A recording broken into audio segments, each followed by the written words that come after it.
مدینہ کے تاجدار احمد مصطفیٰ محمد مصطفیٰ صلی اللہ تعالی علیہ وسلم کی بارگاہ میں درود پاک کا ہدیہ پیش کریں. پڑھی اللہم صلی علی سیدنا و مولانا محمد وعلی آلہ وبارک وسلم صلی علیہ صلاۃ و سلام علیک یا رسول اللہ. محبت میں جھوم کر کے ایک مرتبہ اور درود پاک پڑھی اللہم صلی علی سیدنا و مولانا محمد وعلی آلہ وبارک وسلم صلی علیہ صلاۃ و سلام علیک یا رسول اللہ. ذی الحجہ کا مہینہ ہے. الحمدللہ آج ذی الحجہ کی 1 تاریخ ہو چکی ہے. خوش نصیب لوگ جو حج کرنے والے ہیں، حج کر رہے ہیں، زیارت مصطفیٰ و خانہ کعبہ کی زیارت فرما رہے ہیں. ہم بھی یہاں بیٹھ کر کے اپنا ذہن و فکر خانہ کعبہ کی طرف اور حضور نبی اکرم صلی اللہ تعالی علیہ وسلم کی روضے کے مبارک کی طرف محبت کے ساتھ جھوم کر کے درود پاک اس طرح پڑھیں کہ یہ جیسا نبی پاک صلی اللہ تعالی علیہ وسلم کی ہم زیارت فرما رہے ہیں. پڑھیے بلند آواز کے ساتھ اللہم صلی علی سیدنا و مولانا محمد وعلی آلہ وبارک وسلم صلی علیہ صلاۃ و سلام علیک یا رسول اللہ صلی اللہ تعالی علیہ وسلم. جو حضرات کام کاج کے اندر لگے ہوئے ہیں وہ اپنا کام کاج کریں. جو جن کا کوئی کام نہیں ادھر ادھر گھوم رہے ہیں ان سے گزارش ہے کہ اس مبارک محفل کے اندر تشریف لا کر ثواب دارین حاصل کریں. اور جو یہ میرے بزرگ بیٹھے ہیں ادھر سورج کی تپش زیادہ، گرمی یہاں زیادہ ہے، آپ بھی محبت کے ساتھ کھڑے ہو کر کے ذرا سامنے آ جائیں تو اچھا رہے گا. تھوڑا مشکل ہوگی اس لیے کہ آپ بزرگ ہیں.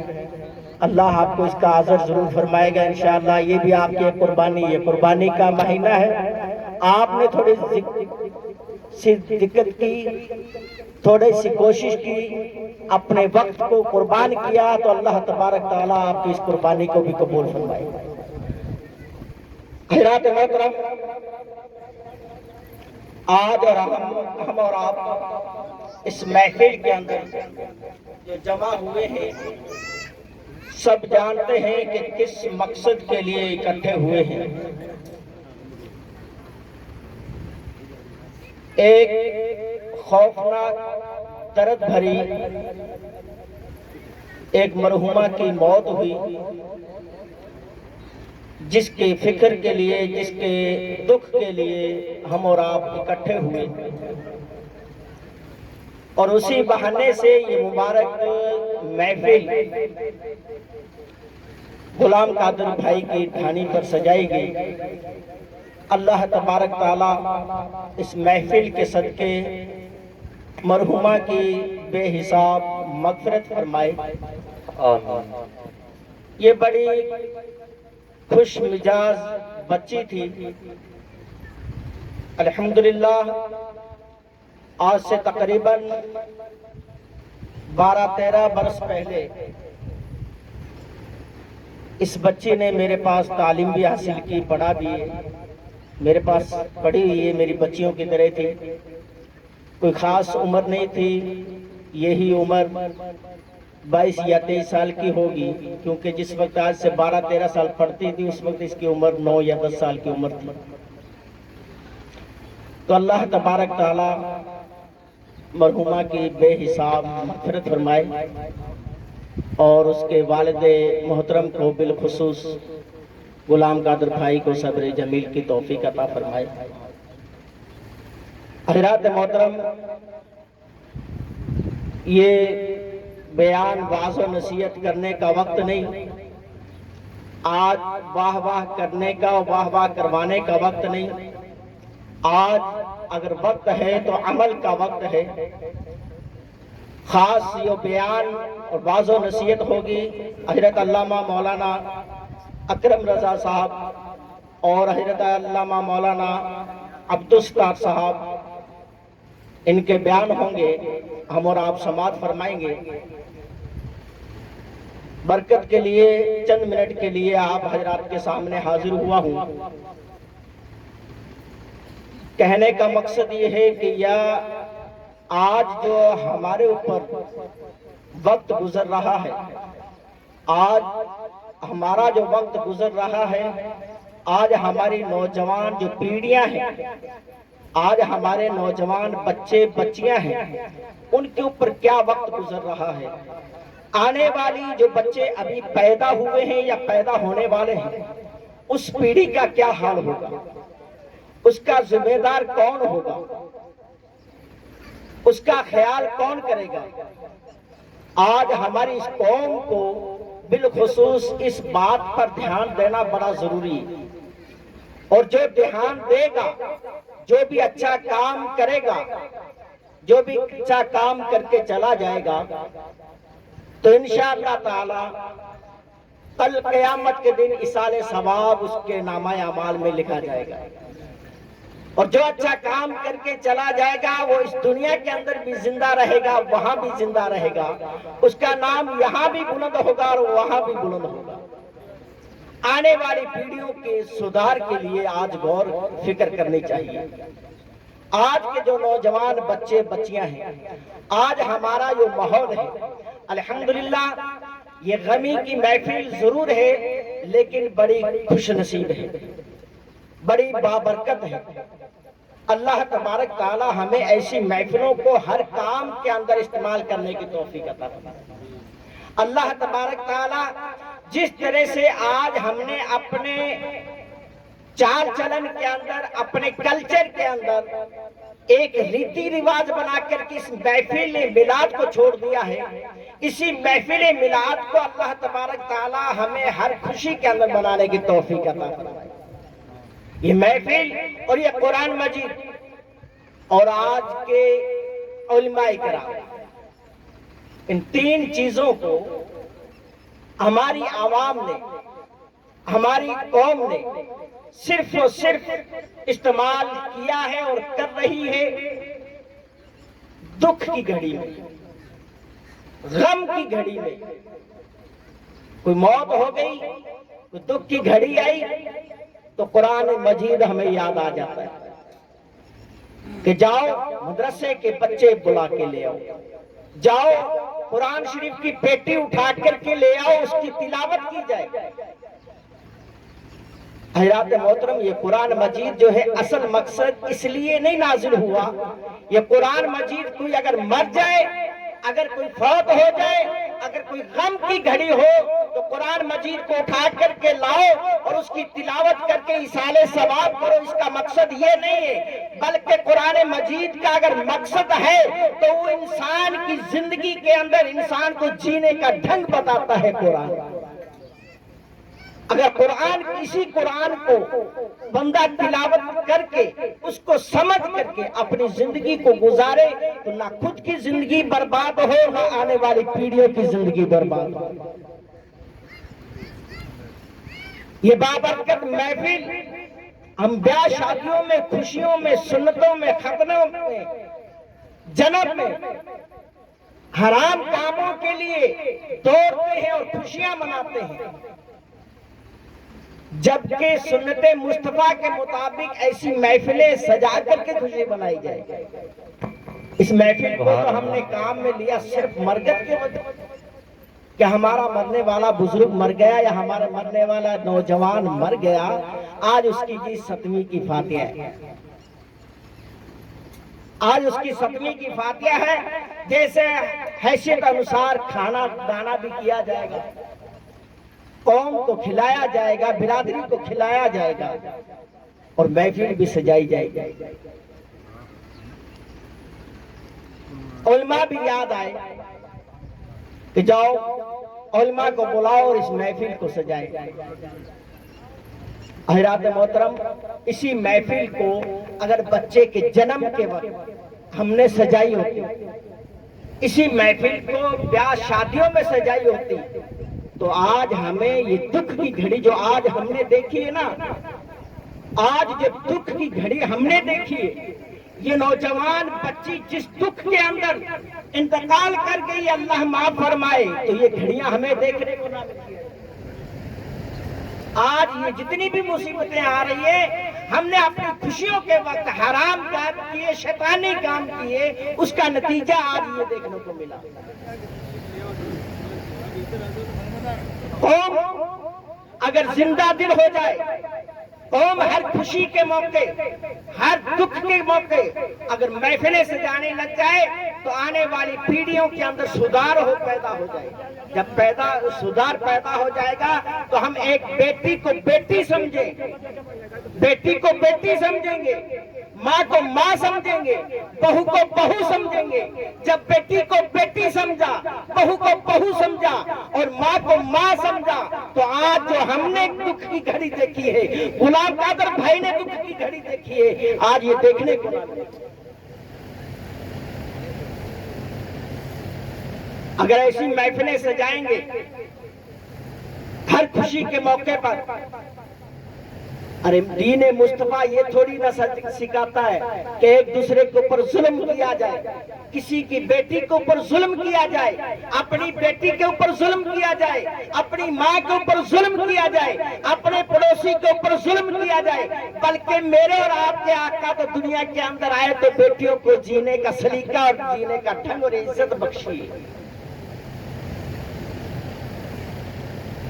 تو آج ضرورت ہے عمل کی، ایسی محفلوں کو سجائیں، لیکن ہر خوشی کے موقع پر سجائیں۔ صرف مرگت کے وقت جو ہے دنیا کو دکھانے کے لیے یہ محفلیں بھی کئی طرح کی سجائی جاتی ہے۔ کچھ وہ لوگ جن کو اللہ تبارک تعالیٰ نے دولت عطا فرمائی ہے، وہ کہتے ہیں کہ ہمارا مرنے والا مر گیا، دنیا کو چھوڑ کے چلا گیا، ہمارے پاس دھن دولت جو چھوڑا ہے وہ کس کام آئے گا، اس کے لیے کچھ ایصال ثواب کریں، کھانا بنائیں، محفلیں میلاد کروائیں تاکہ اس کو ایصال ثواب ملتا رہے، اس کی بخشش کا کوئی ذریعہ ہو جائے۔ یہ ایک اس کی خوشی تھی، اس کے پاس مال تھا، دھن تھا۔ اور ایک ایسی محفلیں اور یہ کھانے دانے وہ شخص کرتا ہے، وہ کہتا ہے کتنے سال ہو گئے میں نے قوم کا کھایا ہے، میں نے برادری کا کھایا ہے، آج میرا بھی وقت آ گیا کھلانے کا۔ اور ہم نے مذاقیہ طور کے اوپر اس بھاشا کو استعمال بھی کیا۔ کوئی بزرگ نکلتا ہے یا کوئی بزرگ ملتا ہے کہ تجھے بہت دن ہو گئے کھاتے ہوئے، کھا لے کتنے دن کھائے گا، تیری بھی باری آنے والی ہے، تیرا بھی ہم کھائیں گے۔ تو ایسی مذاق جو ہے اور ایسے کام جائز نہیں ہے۔ ایک تو جس کے پاس مال دھن دولت ہے، اس کا باپ یا ماں کوئی رشتہ دار چلا گیا، اس نے اپنی خوشی کے ساتھ ایصال ثواب کی نیت سے برادری کو کھلایا، غریبوں کو، یتیموں کو کھلایا۔ اور دوسرا وہ شخص اس شرف کی وجہ سے کھلا رہا ہے کہ میں نے پوری زندگی برادری کا کھایا، آج میں بھی برادری کو کھلاؤں گا۔ تیسرا وہ شخص جس کے پاس کچھ بھی نہیں، جس نے برادری کا کھایا، برادری کو کھلایا، اس کے پاس تو ہے کچھ، لیکن ایک شخص وہ ہے جس کے پاس گھر میں کچھ نہیں، گھر میں مرگت ہوگی، ماں کا انتقال ہو گیا، بھائی کا ہو گیا، باپ کا، کسی کا بھی رشتہ دار کا ہو گیا، لیکن اس کے پاس برادری کو کھلانے کے لیے کچھ نہیں ہے۔ اور وہ تیسرا شخص جو ہے وہ اپنا ناک رکھنے کے لیے، یا لوگ کیا کہیں گے، لوگ کیا کہیں گے کہ پوری زندگی اس نے برادری کا کھایا، آج برادری کو کھلایا نہیں، تو ایصال ثواب کی نیت تو نہیں ہوئی۔ اب وہ قرض اٹھا کر کے لے کے آئے، کہیں سے کچھ بیچ کر کے، مال دھن دولت کچھ بیچے یا قرضہ کرے، سر پر قرضہ کر کے، اور پھر برادری کو بلا کر کے دعوت دے کر کے کھلاتا ہے، ایسی محفلیں سجاتا ہے، کھانے دانے کرتا ہے، برادری کو خوش کرتا ہے۔ تو یہ برادری کو خوش کرتے جو کرنے کا مقصد ہے، اس میں کچھ حاصل نہیں ہوگا، ثواب نہیں حاصل ہوگا، بلکہ گناہ۔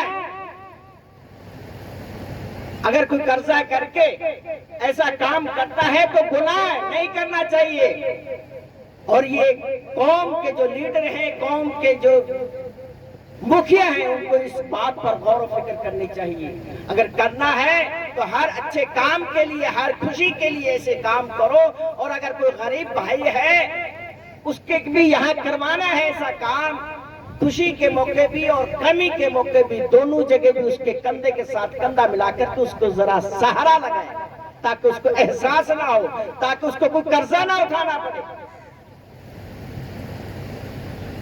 اس کے یہاں مرگت ہو گئی یا بیاہ شادی، کوئی بھی کام ہو، ہر خوشی کے اندر بھی ہر کمی کے اندر بھی برادری کو چاہیے کہ اس کا سہارا بنے، تاکہ اس کے اوپر وہ بوجھ تو پہلے ہی دماغ کے اوپر ڈلا ہوا ہے.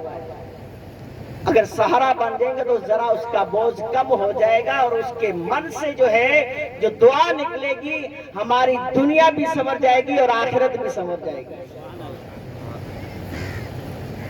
تب ہماری یہ محفلوں کے فائدہ ہوگا، تب یہ کھانا دانا بنانے کا کچھ فائدہ ہوگا. اللہ تبارک تعالیٰ سے دعا ہے کہ ہمیں ایسی محفلوں کو ہر خوشی کے موقع پر سجانے کی توفیق عطا فرمائے، اور مرحوبہ کو اس محفل کے صدقے بے حساب بخشش عطا فرمائے، اور اس کے والد کی اور بچی کی غائب سے مدد فرمائے. میں نے قرآن پاک کی ایک چھوٹی آیت مقدسہ کا صرف حاصل کیا، کل نفس ذائقۃ الموت، ہر نفس کو موت کا مزہ چکھنا ہے، ہر نفس کو موت کا مزہ چکھنا ہے. حضرات محترم، آج کے کلچر کے اندر، آج کے ماحول کے اندر، آج کی زبان کے اندر بولا جاتا ہے کہ ہمارا فلاں شخص، ہمارا رشتہ دار، ہمارا بھائی، ہماری ماں، ہماری بیٹی دنیا سے چلا گیا، مر گیا. یہ ایک بولی ضرور ہے، لیکن اصل میں انسان مرتا نہیں ہے. انسان مرتا نہیں ہے، بلکہ کچھ دیر کے لیے مزہ چکھتا ہے، ٹیسٹ کرتا ہے. اس قرآن مجید کی اس آیت کا اگر ترجمہ کیا جائے تو اس کا ترجمہ یہ ہے کہ ہر نفس کو موت کا مزہ چکھنا ہے، چاہے وہ انسان ہے، چاہے مسلمان ہے یا غیر مسلم ہے یا جانور ہے. جس کے اندر جی ہے اس کو فنا ہونا ہے، مزہ چکھنا ہے، سواد چکھنا ہے، ٹیسٹ چکھنا ہے. اور ٹیسٹ جب چکھا جاتا ہے تو چکھنے سے صرف کبھی پیٹ نہیں بھرتا، کھانا کھائیں گے تبھی پیٹ بھرے گا. اور کھانے کو ٹیسٹ کر کے زبان کے اوپر رکھا اور پھر یہ چھوڑ دیں کہ ہم نے بس ٹیسٹ کر لیا تو ہمارا پیٹ نہیں بھرے گا. ٹھیک اسی طرح ہی موت کا ہمیں مزہ چکھنا ہے، سواد چکھنا ہے، چاہے وہ کڑوا ہو یا میٹھا ہو. اچھے اعمال کیے ہیں تو اس کا مزہ جو ہے، اس کا سواد ہے، ٹیسٹ جو ہے وہ میٹھا ہوگا، اس کا پھل اچھا ملے گا. جیسا بوئیں گے ویسا کاٹیں گے. اور اگر اچھا نہیں کیا ہوگا، برے اعمال کیے ہوں گے، پڑوسیوں کو ستا کے گئے ہوں گے، والدین کی بدوا لے کر کے جائیں گے، تو اس کا مزہ جو ہے، اس کا ٹیسٹ کڑوا ہوگا. تھوڑی دیر کے لیے وہ مزہ چکھنا ہے، اس کے بعد انسان کو زندہ ہونا ہے. اور اس وقت جب انسان زندہ ہوگا دوبارہ موت نہیں آئے گی. یہ خوبصورت انسان ہے. آئینہ لے کر کے انسان اگر اپنے سامنے کھڑا ہو جائے، اپنے آپ کو دیکھے، اپنے ڈیپ کو دیکھے، اپنی شکل و صورت کو دیکھے، بڑا خوبصورت ہے، بڑا ہی خوبصورت ہے. اللہ تبارک تعالیٰ کا کروڑ احسان کہ ہمیں پیدا فرمایا اور ایک انسان کی شکل میں پیدا فرمایا جو بڑا ہی خوبصورت ہے. اور اللہ کا کروڑ احسان کہ اللہ نے ہمیں ساری مخلوق کا بادشاہ بنا کر کے پیدا فرمایا. انسان کو پوری قوم کا، پوری مخلوق کا بادشاہ بنا، اشرف المخلوقات. یہ خوبصورت انسان صرف دو چیزوں سے بنا ہوا ہے، صرف دو چیزوں سے یہ انسان دکھائی دے رہا ہے. یہ ہلتا چلتا چلتا پھرتا انسان جو ہے دو چیزیں ہیں اس کے پاس، دونوں میں سے اگر ایک چیز نہ ہو تو انسان نہیں ہے، مٹی کا ڈھیر ہے۔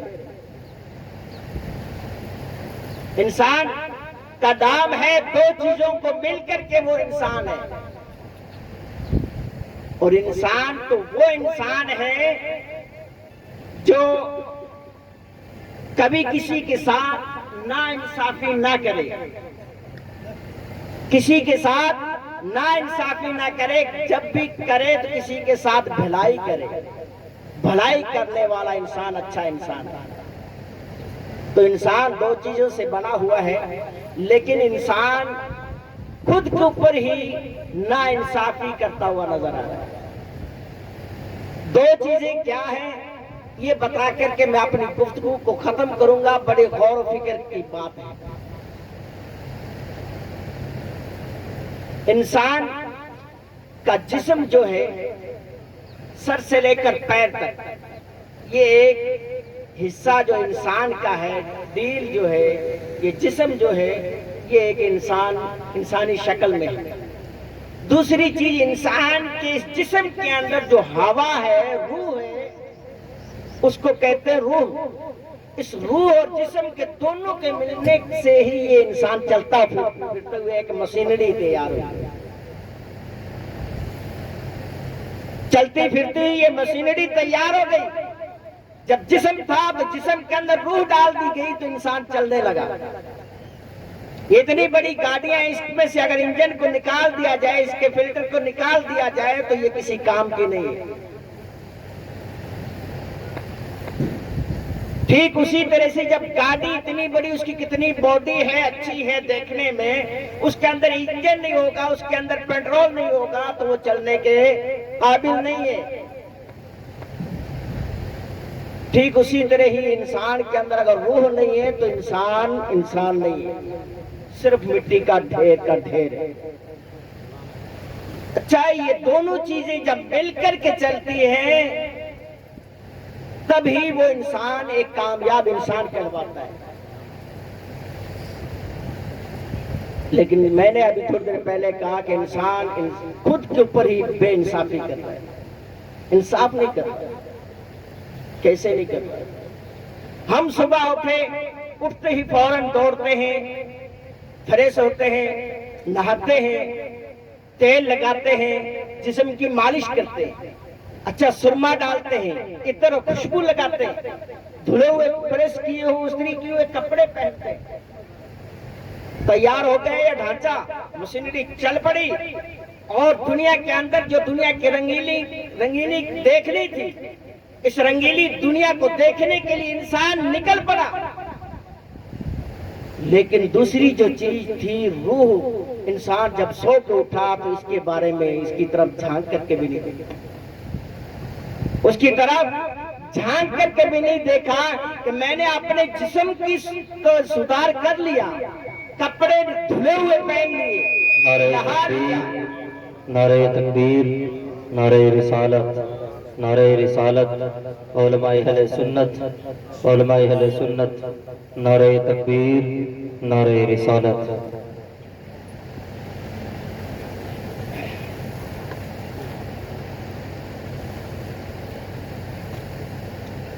شکریہ۔ اللہم صلی علی سیدنا مولانا محمد وعلی آلہ وبارک وسلم، صلو علیہ صلاۃ و سلام علیکہ یا رسول اللہ صلی اللہ تعالی علیہ وسلم۔ محترم حضرات، خصوصی مہمان تشریف لا چکے ہیں۔ میں عرض کر رہا تھا کہ انسان دو چیزوں سے بنا ہے، روح اور جسم سے۔ جسم کا تو سدھار ہم نے کیا، نہائے دھوئے، خوشبو لگائی، دھلے ہوئے کپڑے پہنے،